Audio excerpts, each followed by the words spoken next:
अगर मेरे को बोलते हुए कुछ अजीब लगता है लेकिन खुल के बोलता हूँ, भगवानपुर वालों, अगर हमारी माँ हमसे नाराज़ है ना, सुनो, अगर हमारी माँ हमसे नाराज़ है, ये बड़ी रात को हम कितना भी रोएंगे, कितना भी रोएंगे, और सिर्फ ये रात नहीं, रमज़ान महीने की हर रात में रोएंगे। अल्लाह साफ कहते हैं कि जिसकी माँ उससे नाराज़ होगी वो कितना भी रोए, कितनी भी नमाज पढ़े, मौत के वक्त उसको कलमा नहीं मिलेगा। मौत के वक्त उसको कलमा नहीं मिलेगा। हदीस पाक में लिखा ये तकल्लबु जंबुन इला जंबिन, यानी मौत के वक्त करवट पे करवट लेगा, लेकिन अल्लाह कहेंगे ना, तेरी माँ तुझसे नाराज है, तुझे मौत के वक्त कलमा नहीं मिलेगा। मेरे प्यारों, मैं एक वाकया सुना रहा हूँ, सब सुनेंगे इंशाअल्लाह? नहीं बोलो ना, सुनेंगे इंशाअल्लाह। मेरे को बराबर याद है, जब मैं इससे पहले भी भगवानपुर आया था तब भी मैंने कहा था कि माँ को नाराज मत करना, लेकिन उस वक्त मैंने जब कहा था उस वक्त मेरी माँ जिंदा थी, मेरे अब्बा भी थे। अभी आज मेरे अब्बा को 1 साल हो गए और कुछ दिन पहले मेरी अम्मी को 4 साल हो गए। मेरे प्यारों, मेरी अम्मी भी अल्लाह की रहमत में चली गई, अब्बा भी। और लोग कहते हैं ना कि जब माँ बाप चले जाए तो बच्चा यतीम होता है, बच्चा यतीम नहीं होता, बड़े बड़े यतीम हो जाते हैं। मेरे प्यारों, पहले ये बयान करने आता था, इतना खुश होकर आता था क्योंकि आखिरी मुलाकात अम्मी से करता था और जाने के बाद पहली मुलाकात अम्मी से करता था। मेरी अम्मी मेरे घर में कमरे में रहती थी, वही मेरी अम्मी को समझ में भी नहीं आता था, फिर भी कहता था अम्मी कलकत्ता जाना है कि उड़ीसा जाना है कि कहाँ जाना है, अम्मी दुआ करना अल्लाह इज्जत का मामला करे। तो फिर वापस जाकर कहता था अम्मी बहुत अच्छा हो गया। लेकिन मेरे प्यारों, अब तो समझ में नहीं आता, जाते वक्त किसको कहने का, आते वक्त किसको कहने का, न माँ का साया रहा न बाप का साया रहा। लेकिन मैं आपसे हाथ जोड़कर अपील करता हूँ मेरे प्यारों, एक बहुत बड़े अल्लाह के वली गुजरे हैं, नाम उनका मुश्किल है लेकिन नाम आप याद रखो न रखो, वाक्य को याद रखना। उनका नाम है हजरत कहमश। बोलो क्या नाम है? हजरत कहमश। कहमश उनका नाम, बहुत जबरदस्त हदीस के पढ़ाने वाले, हदीस के इमाम। अब हुआ क्या, इनकी माँ की उम्र हो गई कुछ 90-95 साल की उम्र हो गई, तो ये बहुत अच्छा सबक पढ़ाते थे, बहुत अच्छा कुरान पढ़ाते थे, बहुत अच्छी इमामत कराते थे। हम एक दिन ये घर में गए तो देखा कि माँ की उम्र ज़्यादा हो गई, और ज़्यादा उम्र में ऐसा होता है माँ को पेशाब भी हो गया है, माँ को पखाना भी हो गया है, पूरा बिस्तर खराब हो गया है। तो हजरत कहमश, वो ज़माने में ऐसा तो नहीं था कि बाहर नल होता था और नल खोल लिया और पानी ले लिया।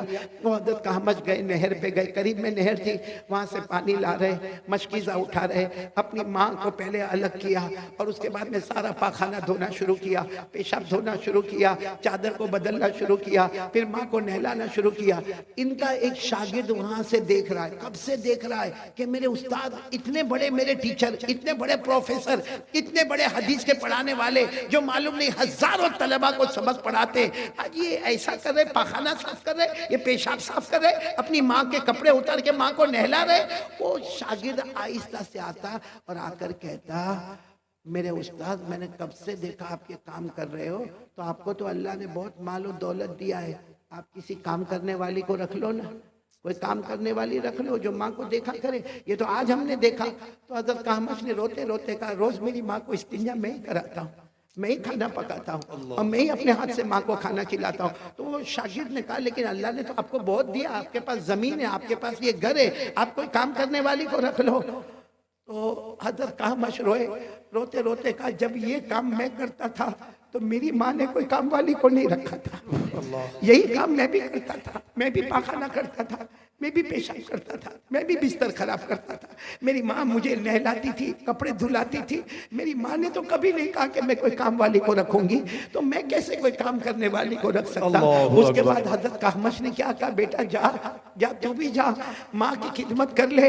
माँ की खिदमत में जो मिलना वो मिलेगा, लेकिन याद रखना मेरा बेटा। हजरत कहमश कहते, मैं भगवानपुर वालों आपसे कहता हूँ और मैंने तजर्बा किया तो मैं कहता हूँ, क्या कहा हजरत कहमश ने, क्या कहा बेटा जा जा, तू भी जाके माँ की खिदमत कर ले, याद रख ले रात को जब सोएगा ना, सोएगा नींद बाद में आएगी, मदीने वाले नबी पहले ख्वाब में आ जाएगा। अल्लाहु अकबर, सुभान अल्लाह। बाद में आएगी, नबी का दीदार पहले हो जाएगा, सुभान अल्लाह। मौत के वक्त कलमा मिल जाएगा, अल्लाह सारी नमाज़ें कबूल कर लेगा। इससे बढ़कर कोई दौलत नहीं है, माँ के कदमों के नीचे जन्नत है। इस पर एक बात बताऊं, एक बुजुर्ग थे, बोलो एक बुजुर्ग थे, वो इतने सखावत वाले थे, उनकी छोटा सा गांव था, उसमें वो बुजुर्ग थे। अब वो क्या करे मालूम, एक छोटी सी मस्जिद थी। अब जितने लोग फजर की नमाज पढ़ने आवे, वो बुजुर्ग ऐलान करे, भाई फजर के बाद सब अपनी जगह पर बैठे रहना, सबको चाय पिलाई जाएगी। अच्छा, जोहर की नमाज पढ़ने सब आवे, वो बुजुर्ग ऐलान करे, माशाल्लाह आप लोग आए हो, नमाज पढ़ने आए हो ना, ऐसे मत जाना, सुन्नत और नवाफिल के बाद खाने का इंतजाम होगा। अब मतलब 5 नमाजों में लोग आवे और वो बुजुर्ग को अल्लाह ने माल दिया था, वो लुटाते जावे। एक दिन वो छोटा गांव था, गांव वालों ने मशवरा किया कि रोज हम वो अल्लाह के वली का खाते, फजर के बाद नाश्ता भी उनका करते, जोहर के बाद खाना भी उनका खाते, असर के बाद भी चाय पीते, मगरिब के बाद भी उनका खाते। तो हम सब गाँव वाले मिलकर आज उस बुजुर्ग से पूछे आपको क्या चाहिए, वो हम लाकर आपको देंगे। तो सारे गाँव वाले, जैसे फजर की नमाज के बाद ऐलान हुआ ना कि भाई सब लोग चाय पीकर जाए, तो सारे गांव वाले खड़े हो गए, हजरत चाय तो पीकर जाएंगे, लेकिन पहले ये बताओ कि आपको क्या चाहिए। आपने हमें बहुत खिलाया, बहुत पिलाया, हमारा भी हक बनता है, हम भी तो आपको कुछ देंगे। तो हजरत की आंखों में आंसू आए, कहा मुझे दोगे, जो मैं मांगूंगा वो दोगे। तो सबने कहा हम इतने सारे गांव वाले जमा है, हाँ हम जितने भी है, हमारे घर में बीवियां भी है, बच्चे भी है, जो आप मांगे आपकी खिदमत में लाकर रख देंगे। काम करो, दोगे ना, जो मैं मांगूंगा दोगे। कहाँ देंगे? कहा जाओ जन्नत की मिट्टी लेकर आओ। अल्लाह अकबर। सब एक दूसरे का चेहरा देखते। हजरत ने फिर फरमाया जन्नत की मिट्टी लेकर आओ। तो एक दूसरे को कहते जन्नत देखा किसने के मिट्टी लेकर आवे, भाई देखे हुए तो जाके मिट्टी लेकर आवे ना। सब बैठे, एक जवान उठा गया और थोड़ी देर में एक छोटी से कागज में कुछ धूल भी यानी मिट्टी जो होता है ना, थोड़ा थोड़ा गुबार, वो लेकर आ गया, क्योंकि वो गांव का जमाना था, लोग बगैर चप्पल के घूमते थे। वो लेकर आया, कहा हजरत ये जन्नत की मिट्टी लेकर आया। हजरत की आंखों में आंसू आ गए, कहा मेरा बेटा कमाल कर गया, यकीनन तू जन्नत की मिट्टी। तो सबने कहा ऑब्जेक्शन, ये क्या जन्नत की मिट्टी लेकर आया, ये उठा गया कहीं से मिट्टी उठा कर लाया और कहता कि मैं जन्नत की मिट्टी लेकर आया, और हजरत आप भी कहते हो जन्नत की मिट्टी लेकर आया। हजरत ने उस जवान से कहा बता इनको तू कहां से लेकर आया, मैं तो समझ गया, मुझे तो खुशबू आ गई, तू बता। तो जवान खड़ा हुआ रोकर कहने लगा मैं घर गया, मेरी माँ सो रही थी। बोलो मेरी माँ सो रही थी। लेकिन उस जमाने में लोग गांव में चलते थे और चप्पल तो पहनते नहीं थे। कहा मेरी माँ सो रही थी, मैंने माँ के पाँव दबाए, पाँव दबाते दबाते मैंने मेरी माँ के तलवे, देखो ये तलवे पर यूं हाथ घुमाया, फिर हाथ घुमाया, जो मिट्टी आई वो लेकर आ गया, क्योंकि मेरे नबी ने फरमाया जन्नत मिलती है तो माँ के कदमों के नीचे। सुभान अल्लाह। जन्नत मिलती है तो माँ के कदमों के नीचे मिलती। मैं वो जन्नत की मिट्टी लेकर आया, सारा मजमा दाढ़े मार कर रोया, और हजरत ने फरमाया अल्लाह की कसम, मेरे नबी ने भी फरमाया जन्नत माँ के कदमों के नीचे है, और आप जन्नत का दरवाजा है। मेरे भगवानपुर वालों, सच बताना दरवाजा है कि तोड़ दिया है? बाप जन्नत का दरवाजा है ना, कहीं नाराज करके दरवाजा तोड़ तो नहीं दिया। क्योंकि आज क्या होता है मालूम है, जितने जवान माशाल्लाह बहुत अच्छा, मैं तो मुबारकबादी दूंगा भगवानपुर के जवानों को जिन्होंने इतना अच्छा काम किया। और अगर ये भगवानपुर में चलो, ये कारी अहमद अली और ओलमा का प्रोग्राम है, हमारे बेटे फिरदौस कौसर का प्रोग्राम, अगर ये प्रोग्राम ना होता, चलो कोई शादी का प्रोग्राम होता, फिर भी हमारे जवान माशाल्लाह सब इतने तंदुरुस्त है। कोई कहता हाँ वो खाना मैं तकसीम करूंगा, वो दूसरा कहता कुर्सी में लगाऊंगा, तीसरा कहता टेबल में लगाऊंगा, चौथा कहता पानी में पिलाऊंगा। और ये भगवानपुर वाले बहुत खुश होते माशाल्लाह, ये जवानों ने पूरा काम आसान कर दिया। शादी का घराना था, टेंशन में था, सारा टेंशन दूर हो गया। लेकिन मैं एक सवाल पूछता हूँ मेरे जवानों, अगर ये हम शादी के प्रोग्राम में इतना काम करते, कभी घर जाके अब्बा के पाँव को दबाया? जी नहीं। कभी घर जाके ऐसा किया? करो ऐसा करो, मैं करता था, आपसे कहता हूँ। कहते ना बड़ा बनने के लिए मेरे प्यारों, सबसे बड़ी चीज मेहनत नहीं होती है, सबसे बड़ी चीज माँ की दुआ होती है। बेशक, घर में जाओ घर में जाओ, थके थके घर में जाओ, फ्रिज खोलो, फ्रिज घर में होगा ना, यहाँ मटका खोलो, पानी लो, जाओ मत पियो, जाओ माँ के पास जाओ, माँ को जाकर कहो अम्मा अम्मा तो माँ कहेगी मैंने कब पानी मंगवाया? अरे मैं तो आराम से बैठी हूँ, मैंने कब पानी मंगवाया? अम्मा तूने मंगवाया नहीं मंगवाया, लेकिन मेरे हाथों का पानी पी ले। कयामत में मेरे नबी अपने हाथों से जामे कौसर अल्लाह अकबर, सुभान अल्लाह। वहाँ पानी पी लो, माँ ने 2-3 घुट पानी पिए हो, उस जगह से तुम भी पानी पी लो, देखो वो पानी में क्या मजा आएगा। और वो माँ की आंखों से जो आंसू निकलेंगे ना, कभी कभी जाओ, ए मेरे भगवानपुर वालों, जाओ अपनी माँ के पास, जाओ अपने अब्बा के पास जाओ, देखो माँ अभी गुस्से में नहीं है, क्योंकि कभी कभी बूढ़े लोग गुस्से में भी होते, कभी अब्बा भी गुस्से में होते, गुस्से के टाइम पे नहीं जाने का, एकदम जब देखो कि इनका मूड बना हुआ है, जाओ और जाकर कहो माँ, माँ माँ तेरे 3 बच्चे ना, माँ माँ तेरे 4 बच्चे ना, माँ जितने भी हम लोग भाई बहन है, माँ सबसे ज्यादा नालायक मैं हूँ, माँ मैंने तुझे कभी राजी नहीं किया, मैंने तुझे हमेशा सताया, माँ मैंने तुझे हमेशा सताया। आप देखोगे, कसम अल्लाह की, आप देखोगे माँ के हाथ ऐसा तड़पते होंगे और यूं कांपते कांपते कहेगा, अरे बेटा ना ना ना, माँ एक बार मेरे को माफ कर देना, आप अपनी माँ से बुलवाओ, एक बार माफ कर दे। माँ यूं हाथ रखेगी, जा जा बेटा मैंने माफ कर दिया। और फिर माँ को कहो, माँ मैं नहीं, तेरा हक अदा नहीं कर सकता, क्योंकि एक तरफ मेरी बीवी है, एक तरफ मेरे बच्चे, एक तरफ माँ तू है, कभी इधर जाओ तो वो नाराज है, इधर आओ तो तू नाराज है, माँ तेरा हक अदा नहीं कर सकता, लेकिन माफ कर दे। देखना माँ कांपता हाथ आपके सर पे रखेगी और कहेगी, जा जा बेटा मैंने माफ कर दिया। या जमीन पर कहेगी मैंने माफ कर दिया, आसमान पर अल्लाह फरिश्तों को कहेगा, ए फरिश्तों गवाह रहो। वो माँ ने अपने बेटे को माफ कर दिया। मैं 70 दर्जे ज्यादा रहमत रखता, मैं 99 दर्जे ज्यादा रहमत रखता। अगर माँ अपने बेटे को माफ कर सकती है, गवाह बन जाओ, मैंने भी अपने बंदे को। सुभान अल्लाह, नाराए तकबीर, नाराए तकबीर। सुनेंगे नहीं इंशाअल्लाह। मालूम एक सहाबी, शायद आपने नाम सुना हो ना सुना हो, 20-22 साल की उम्र है, उनका नाम है रबीआ। साथ में बोलो क्या नाम? रबीआ। फिर बोलो, सबको भगवानपुर में नाम याद हो जाना चाहिए। वो 20-22 साल के सहाबी, बोलो नाम क्या? रबीआ। और इतने करीब यहाँ से उनका कपड़ा शुरू होवे या नाफ से या घुटनों पे खत्म हो जावे, और वो काम क्या करे, वो जंगलों में जाए, लकड़ियां काटे और उसके बाद मदीने के बाजार में बेचे, और उसके बाद जो पैसा लगे उससे अपना घर का गुजारा करे। बोलो उम्र कितनी उनकी? 22 साल। नाम फिर बोलो क्या नाम है? रबीआ। अच्छा क्या हुआ मालूम है, एक मर्तबा हमारे नबी साहब भाई बीच से ना उठे भाई, परेशानियां होती है, माहौल खराब हो रहा है, कोई उठकर ना जाए भाई, बैठे रहे भाई। एक मर्तबा दरूद शरीफ पढ़े, अल्लाहुम्मा सल्ली अला मुहम्मद अन्नबी उम्मी व अला आलिहि वसल्लम तस्लीमा। बहुत पते की बात बता रहा हूँ। एक मर्तबा रात को हमारे नबी सल्लल्लाहु अलैहि वसल्लम ने, रात को काफी रात गुजर गई, दरवाजा खोला तो सामने रबीआ खड़े। कितने साल के? 22 साल। और कपड़ा यहाँ से यहाँ तक गरीब, वो खड़े रबीआ। तो हमारे नबी सल्लल्लाहु अलैहि वसल्लम को बहुत ताज्जुब हुआ कि रात को मेरे घर के सामने क्यों खड़े हैं। भाई किसी को भी ताज्जुब होवे कि आधी रात को हमारे घर के सामने ये जवान क्यों खड़ा। तो हमारे नबी सल्लल्लाहु अलैहि वसल्लम ने सलाम किया, सलाम का जवाब लिया और फिर पूछा, माँ बालू का या रबिया। हमारे नबी ने बोला, रबिया ये आधी रात को मेरे घर के सामने क्यों खड़े। ये सुनना भगवानपुर वालों, हजरत रबिया ने जवाब दिया, आज रात थोड़ी खड़ा हूँ, मैं तो कितनी रातों से यहाँ खड़ा। तो अल्लाह के रसूल ने फरमाया, लेकिन मेरे घर के बाहर रात को क्यों खड़े रहते हो।